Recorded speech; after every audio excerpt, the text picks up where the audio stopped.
그리스도 안에서 사랑하는 성도 여러분, 이동훈 목사의 성경의 세계 시간입니다. 오늘은 목회 수상 아내라는 여자라는 타이틀입니다. 난 평생 내 마음과 생각을 글로 표현하면서 성도들과 교감해왔다.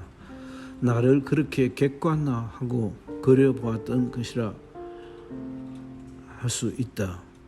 나름 아주 오래된 나만의 소통 방법이었다.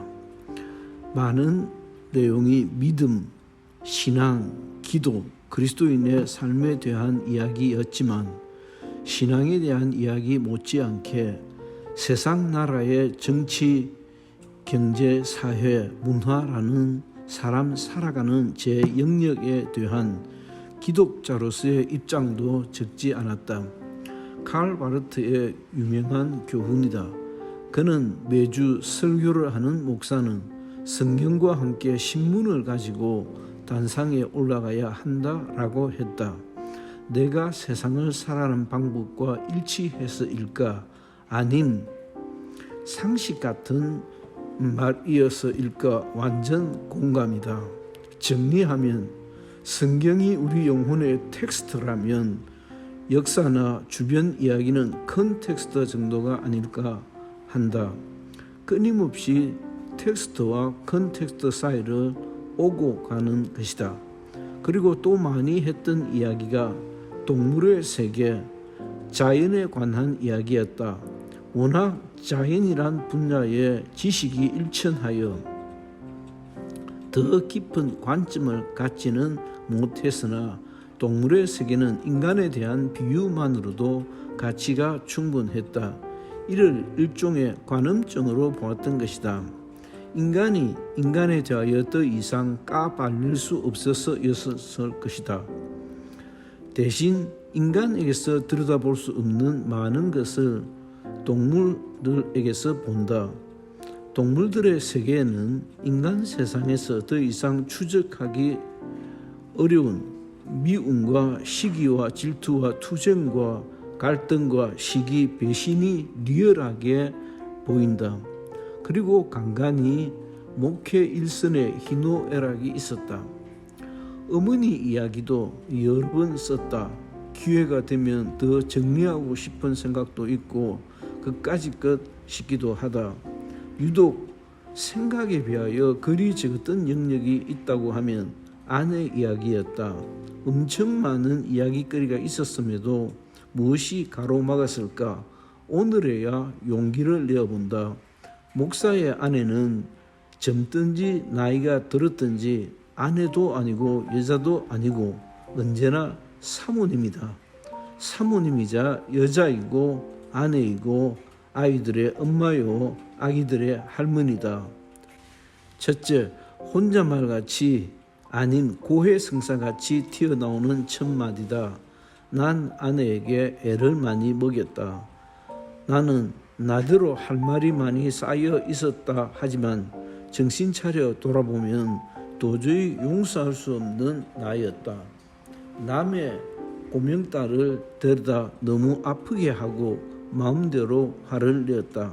그때마다 나 역시나 화를 풀지 못해 가슴이 터질 것 같았지만 그렇다고 가까이 있다는 이유만으로 아내에게 화를 쏟을 일은 아니었다. 말같지 않지만 사람이 너무 착한 것이 미웠을 때도 있었고 대화가 안 된다고 궁박할 때도 있었다. 질식할 것 같은 감정을 못 이겨 모조리 다 부수어버리고 싶었던 때도 있었다. 그렇게 대화가 안 되어서야 어떻게 나를 도우며 나를 이해할 수 있으며 함께 주의를 할 수 있을까? 머리가 터질 것 같은 지경이 되어 모든 것을 포기하고도 싶었다. 실제 모두 내 잘못이었지만 나로서도 감당할 수 없으니 불감당이었던 셈이다. 아내는 예나 지금이나 말이 없다. 아무리 몸이 불편해도 마음이 불편해도 말을 거의 하지 않는다. 젊은 날 어느 명절 아침이었다. 딱히 다른 사연이 있었던 것도 아니었다. 그냥 말없다는 것만으로 그렇게 답답하여 어떻게 사느냐며 같이 죽자고 했던 적이 있었다. 운전을 내가 하고 있었던 것이다. 외에도 많은 때에 여리고 착한 사람을 너무 많이 아프게 했다. 달리 어떻게 용서를 빌어야 할지 모르겠다. 둘째, 손주들을 돌보는 아내를 보노라면 새삼 엄마라는 여자를, 아내를, 할머니는 어떤 존재인가를 생각하게 된다. 많이 힘들 텐데 힘든 표를 내지 않는다. 아들이 고등학교 졸업 후 어느 날 했던 말이 있다. 엄마는 고등학교 3년 동안 도시락 수저를 빠뜨린 적이 없어 라고 했다. 아무런 무게감도 없는 이야기였으나 아들에게는 그런 엄마가 신기했던 모양이다. 나 역시나 남몰래 공감하고 실감하는 이야기다 싶어 이후에 마음에 담아뒀다. 그러는 사이 시간이 많이 지났다. 아내에게는 다른 어떤 이에게도 찾아볼 수 없는 귀한 모습이 있음에도 내가 미련하여 난 언제나 혼자 외롭고 힘들었다. 해결되지 않는 불편함으로 가득한 세월이 흘러갔다. 우리 집 식구들에게는 내가 생각하는 한 특징이 있다. 끈끈한 가족 관계가 없지 않음에도 각자가 꽤나 말없이 독립적이다. 나를 닮았다기보다 제 엄마를 더 닮았다. 반면 나는 어릴 적부터 어머니와 많이 교감하고 가까이 해서일까 끈끈한 정을 나누는 것을 즐기는 편이다. 친구도 그렇게 많이 사귀었다. 그중 아내가 어뜸이고 아들이 다음이다. 어떤 경우도 거의 말이 없다. 처가 식구들이 그랬던 것 같았다. 세월이 적잖이 흘러 호불호를 따질 시간이 다 지나고 이제는 모든 것을 묻어둬야 할 시점이다. 결혼 초 아무것도 해본 적이 없다고 어린 딸을 시집 보내며 염려하시던 장인 어른의 말씀이 기억난다. 무척 죄송한 마음이다. 그런 아내가 지금은 억척스럽게 일을 해치운다.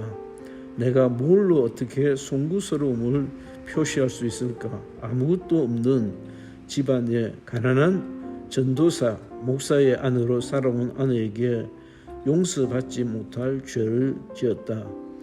이제 더 어떤 것도 해줄 수 있는 것이 내게 없어 나도 말이 없어진다. 이렇게 한 생을 살다 끝인가 싶어 후회 막급이다. 글 이동훈 목사. 이동훈 목사의 성경의 세계 시간 중 목회 수상을 공감해 보았습니다. 감사합니다.